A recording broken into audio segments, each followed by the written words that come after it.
dans ce chapitre, qu'est-ce qu'il va y avoir? Il va y avoir ce que c'est que la collinéarité de deux vecteurs, et ensuite le déterminant de deux vecteurs dans une base orthonormée, et critères de collinéarité. Donc, grosso modo, on va aborder la notion de déterminant de deux vecteurs orthonormés, ainsi que le critère de collinéarité avec du déterminant.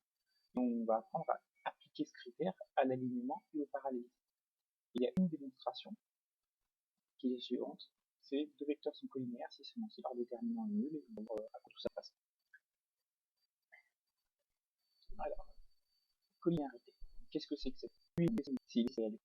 Pas précisé ici, mais il faut qu'ils soient non nuls, tels que le vecteur AV s'écrit comme vecteur U. Alors, deux petites remarques. Autrement dit autrement, deux vecteurs sont collinéaires s'ils ont une direction. D'accord. Par convention, le vecteur nul est collinéaire à tout vecteur, et parfois, la convention c'est que le vecteur nul n'est collinéaire à personne. D'accord. Ça dépend de la situation. Moi, je préfère plutôt dire que le vecteur nul n'est collinéaire à personne, puisque le vecteur nul n'a pas de direction. On ne peut pas parler de direction semblable à une autre si un vecteur n'a pas de direction. Alors, premier exercice. On considère les vecteurs U et V ci-dessous. On vous dit justifier que U et V sont collinéaires. Comment nous justifier que U et V sont collinéaires? Alors, c'est pas très compliqué, hein. Ce qu'on peut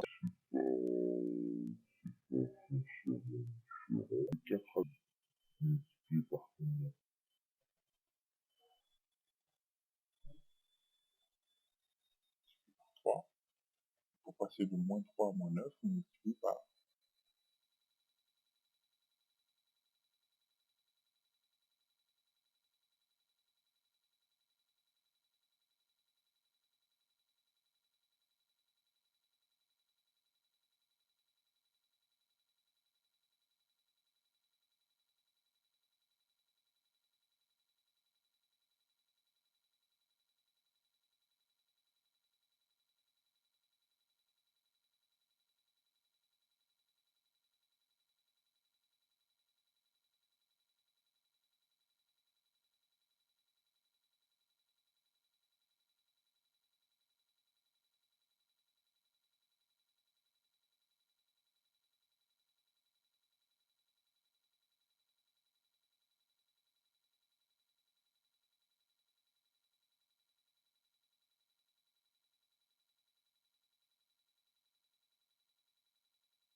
Alors, le vecteur V, il a pour coordonnées 1, 2. D'accord. Ici, le vecteur U, il a pour coordonnées moins 2, moins 4. Alors, on n'a pas forcément besoin des coordonnées. Ce qu'on remarque en revanche, c'est que V et U, ils sont de sens contraire, ils ont bien la même direction. Donc, ils vont être collinéaires, mais ils sont de sens contraire. Et on remarque que U, c'est moins 2 fois V. Donc, ici, en fait, la relation qu'on voulait, c'était U égale moins 2V. Que peut-on en déduire concernant les vecteurs U et V? Bien, les vecteurs U et V vérifient une relation du type U égale KV, donc les vecteurs U et V sont collinéaires.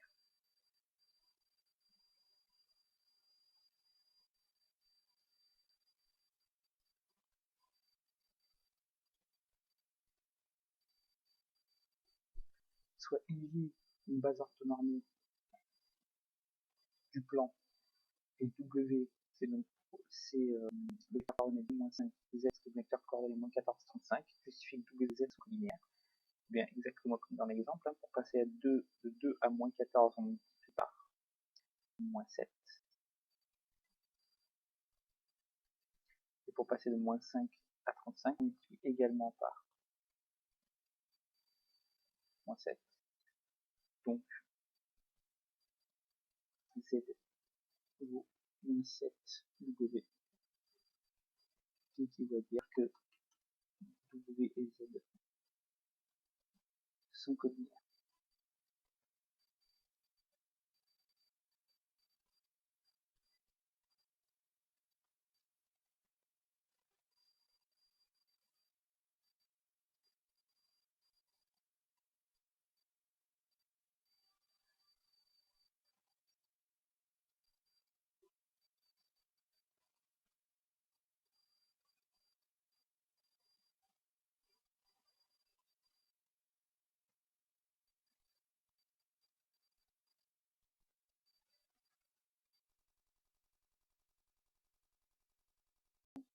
Du déterminant de deux vecteurs et du critère de collinéarité.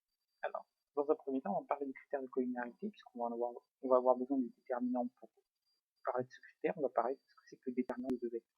Alors, si on prend IJ, une base orthonormée du plan, et qu'on prend U, coordonnées x, y, et V, coordonnées x', y', deux vecteurs, ce qu'on appelle le déterminant des vecteurs U et V, c'est le nombre réel x, y', moins x', y.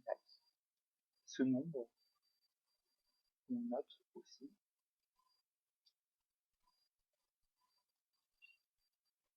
det de UV, d'accord, det pour déterminer. C'est pas une notation qui est, on va dire, primordiale, d'accord, mais c'est bien de l'avoir vu, c'est bien de l'avoir.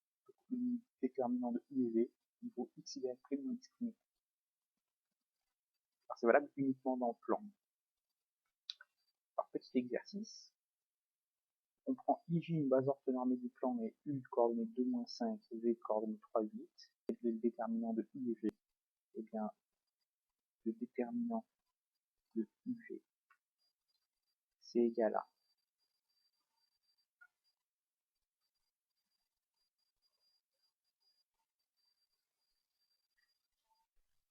alors attention, x, y', donc 2 fois 8, moins 5 fois 3.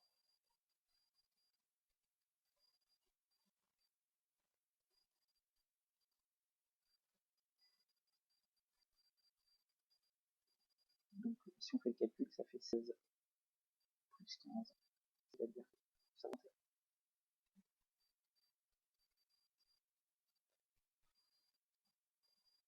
2 fois 8, 16, moins 5 fois 3 fait moins 15, donc du coup ça fait 16 moins 15, c'est-à-dire 16 plus 15, 31.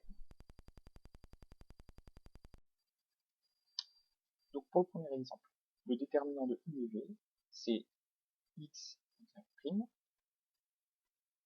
donc moins 2 fois moins 4,5, moins x', y, 3 fois 3. Quand on fait ce calcul-là, ça fait 9 moins 9, c'est-à-dire 0. Pour le deuxième exemple,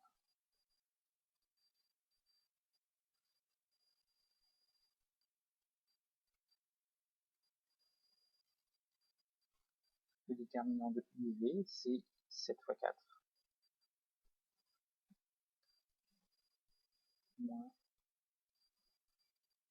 moins 2 fois 14, donc ça fait 28 plus 28, ce qui fait 56.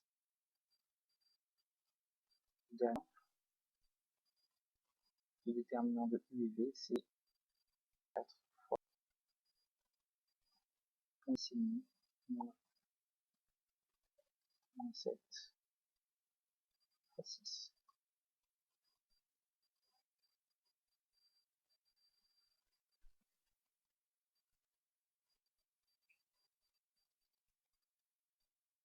Ce qui fait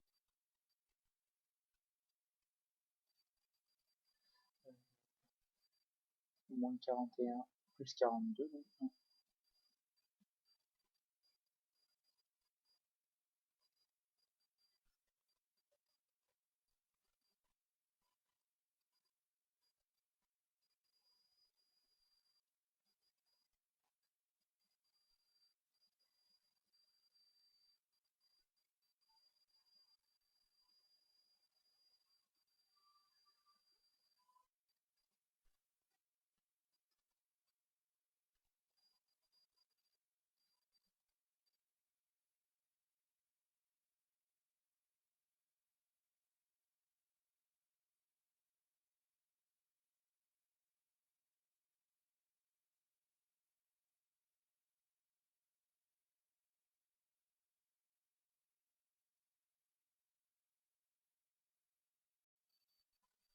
Donc, je répète, hein.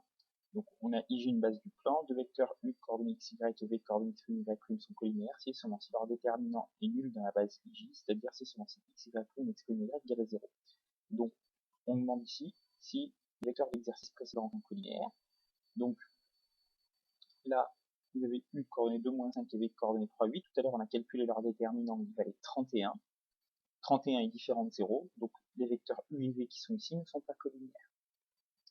Et maintenant, on va aborder la démonstration de ces résultats, qui est en fait pas très finale. D'accord.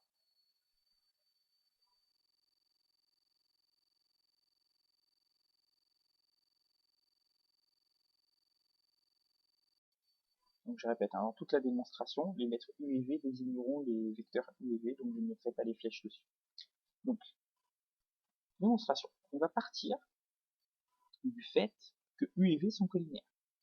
D'accord.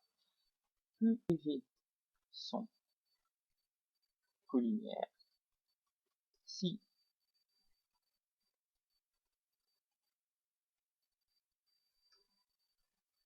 et seulement si il existe un réel non nul K tel que V s'écrit KU. Je pense que ça va jusque là. Dès lors, cela veut dire que x' vaut kx et y' vaut ky, puisque les coordonnées de V s'écrivent comme k fois les coordonnées de U, comme l'abscisse de V c'est x' et qu'elle vaut k fois l'abscisse de U, x' vaut k fois x, et y' pareil vaut k fois y. Dès lors, eh bien on va calculer xy' moins x'y, ça fait x ky moins kxy, ça fait 0.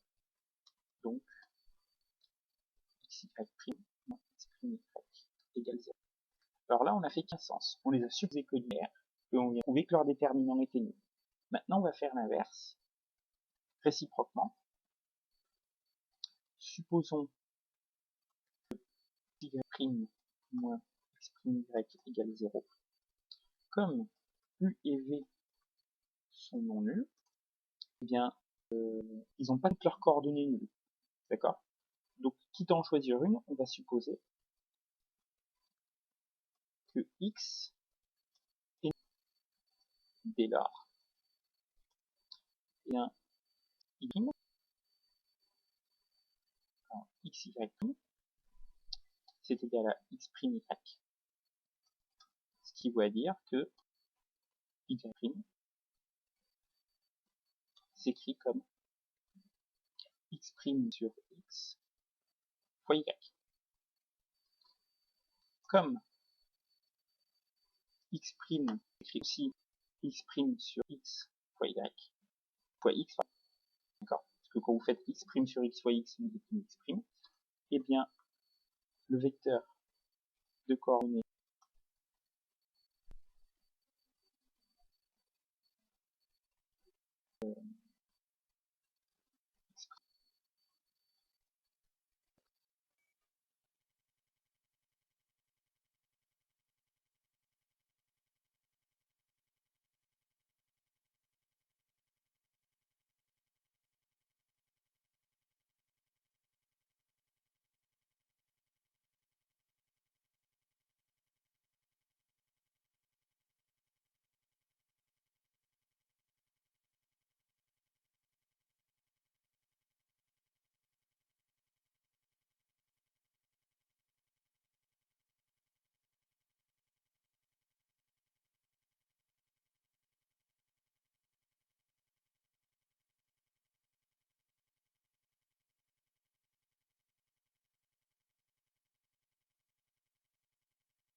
Donc, je répète, dans l'exercice 12.3, on vous demandait dans l'exercice précédent dans quel cas les vecteurs u et v sont collinéaires, et on vient de voir que le critère de collinéarité, c'était simplement le déterminant des deux vecteurs est égal à 0. Et en fait, dans les trois cas qu'on a là, dans le premier cas, le déterminant vaut 0, dans le deuxième, il vaut 56, dans le troisième, il vaut 1. Dans le cas 2 et 3, le déterminant est différent de 0, donc les vecteurs ne sont pas linéaires. Donc, il n'y a que dans le cas 1 où les vecteurs u et v sont linéaires. Application. On va aborder maintenant pourquoi la collinéarité, à quoi ça peut nous servir, dans quel type de problème on peut en avoir besoin. Et en fait, grosso modo, ça peut aider à résoudre deux types de problèmes. D'accord ? Le cas du parallélisme et le cas de l'alignement. D'accord ? Grosso modo, c'est-à-dire, si vous voulez démontrer que des objets sont parallèles, généralement des droites, on utilise la collinéarité. Si vous voulez démontrer que trois points sont alignés, on va aussi utiliser la collinéarité. D'accord ? Alors, propriété. On prend ABCD 4 points. Les droites AB et CD sont parallèles si et seulement si les vecteurs AB et CD sont linéaires. Alors, petit exercice, si on vous donne des points A de coordonnées 4, moins 3, B de coordonnées moins 1, 5, C de coordonnées moins 5, 4 et D de coordonnées 5, moins 12, et on vous demande de démontrer que les droites AB et CD sont parallèles. Alors, le vecteur AB, il a pour coordonnées moins 1, moins 4, moins 5.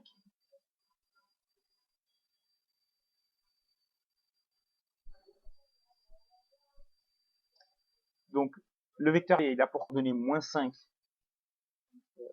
8. Je vais les écrire en ligne, c'est plus facile pour moi. Et le vecteur CD, il a pour coordonnées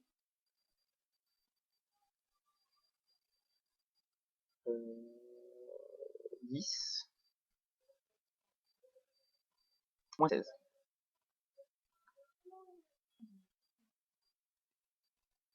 C'est bon? Maintenant, le déterminant de AB et CD, pareil, je ne mets pas les flèches, hein, ça fait XY', donc moins 5 fois moins 16, moins 8 fois 10. Et quand vous faites le calcul, hein, moins 5 fois moins 16, ça fait 80, 8 fois 20, donc ce déterminant vaut 0. Conclusion, les vecteurs AB et CD sont collinéaires. Et on a utilisé ce critère de collinéarité pour certifier que les droites AB et CD sont parallèles. Donc là, conclure en disant les vecteurs AB et CD sont collinéaires, ça ne suffit pas. Il faut dire donc les droites AB et CD sont parallèles. Alors, on utilise ici la collinéarité pour prouver le parallélisme. Est-ce que ça va?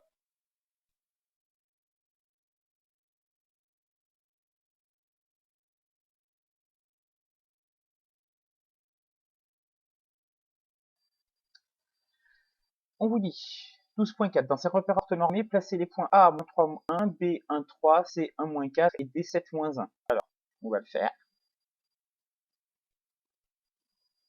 Hop.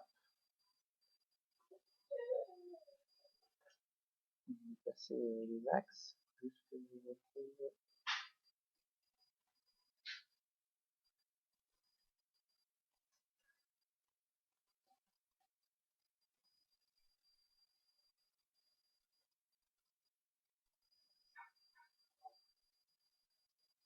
Alors là, on va avoir l'origine O.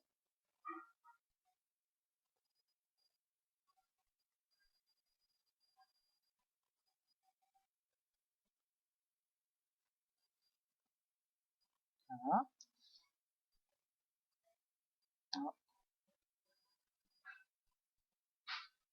Là, c'est le vecteur I.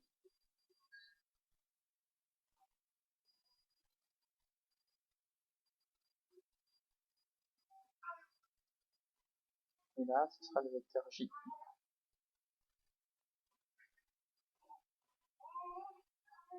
Donc, dans ce repère orthonormé, on va placer les points. Donc, on a dit A de coordonnées moins 3, 1. Donc, A est ici. B de coordonnées 1, 3. B est là. C de coordonnées 1, moins 4.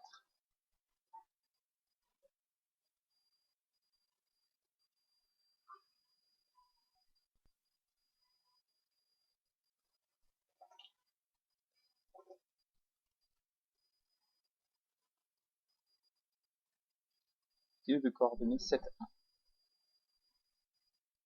7, moins 5.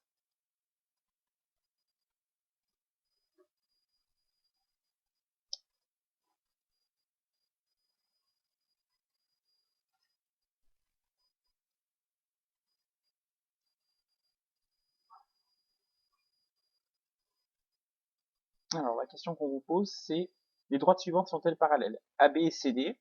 Alors, d'après la figure, elles semblent parallèles. Donc, on va essayer de le prouver. Et AC et BD, elles, en revanche, elles ne semblent pas vraiment parallèles. D'accord? Donc, essayer de le prouver. À le prouver aussi, on va pas essayer. Ouais. Alors, pour ça, je vais avoir besoin des vecteurs, des coordonnées des vecteurs AB et CD. Donc, AB, pareil, je vais mettre les coordonnées en lien pour que ce soit plus simple pour moi. Donc AB, ces coordonnées, vous êtes d'accord, c'est 4, 2. Alors, sans faire de calcul, je peux les lire, hein, ici. Hein, pour aller de A vers B, vous avancez de 4 et vous montez de 2, donc les coordonnées de AB, ça va être 4, 2. Celle de CD, ça va être 6, 3.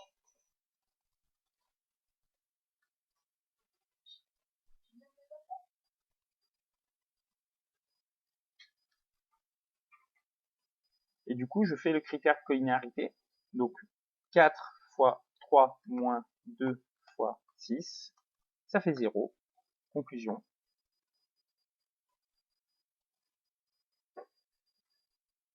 Les vecteurs AB et CD sont collinéaires.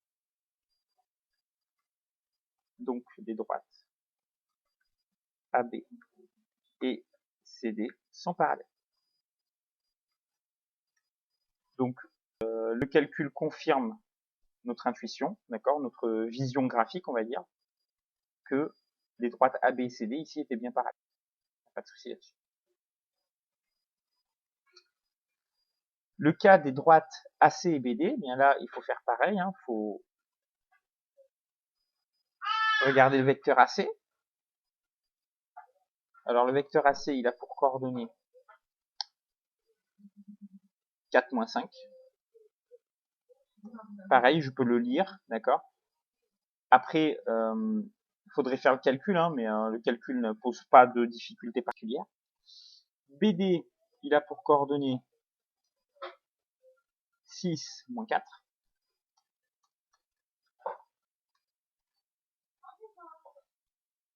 Et du coup, là, on fait le déterminant des vecteurs AC et BD, donc 4 fois moins 4, moins 6 fois moins 5. Ça fait moins 16 plus 30. Ça fait 14. 14 étant différent de 0.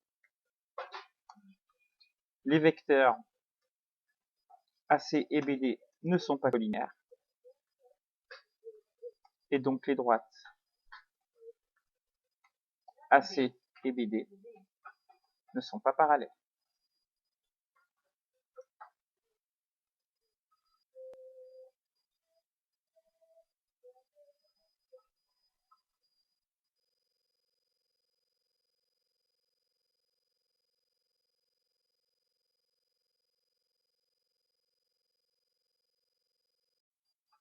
Pour 12.5, on vous dit dans le plan univers pair, on considère les points A de coordonnées moins 3, 1, B de coordonnées moins 17, 15, C de coordonnées moins 5, 6 et D de coordonnées 1, moins 2. Montrer que ABCD est un trapèze. Alors ABCD est un trapèze veut dire qu'on a au moins une paire de côtés parallèles. D'accord? Au moins une. Donc il suffit de trouver lesquels. Donc là, ABCD, les diagonales, ça va être BC et AD. Donc pas besoin de calculer ces deux vecteurs. On va regarder les couples ABCD et les couples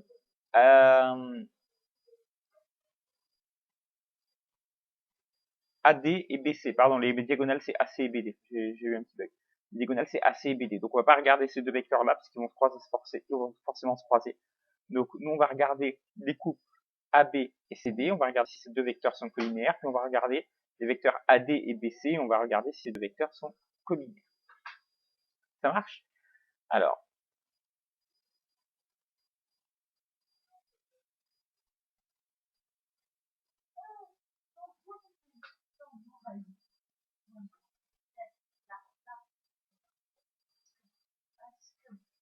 AB,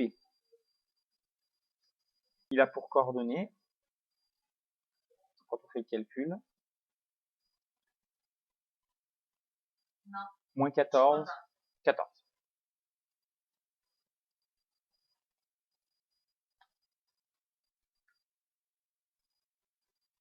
CD, il a pour coordonnées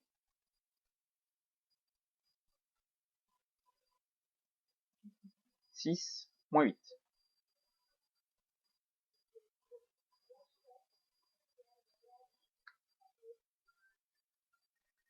Et le déterminant de AB et CD, il vaut eh bien, moins 14 fois 6, non, fois moins 8, xy prime, moins 14 fois 6, ce qui fait 28, qui est différent de 0. Donc, les droites AB et CD, enfin, pardon, les vecteurs AB et CD ne sont pas collinéaires. Et donc, les droites AB et CD ne sont pas parallèles. On va regarder maintenant les vecteurs AD et BC. Alors, AD, ses coordonnées, ça va être 10 moins 2, et BC, ça va être 0 moins 7.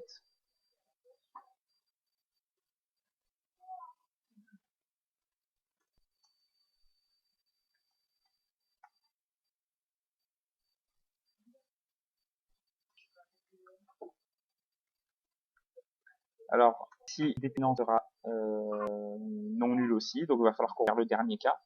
Ça dépend en fait de la disposition des points. Ça se trouve, c'est pas ABCD qui est un losange, ça va être ACBD ou voilà. Attendez.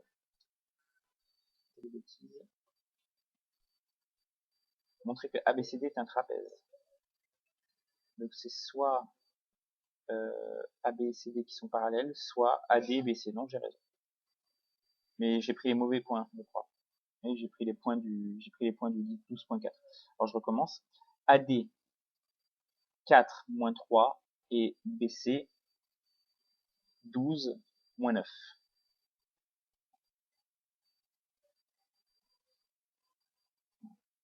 C'est mieux comme ça.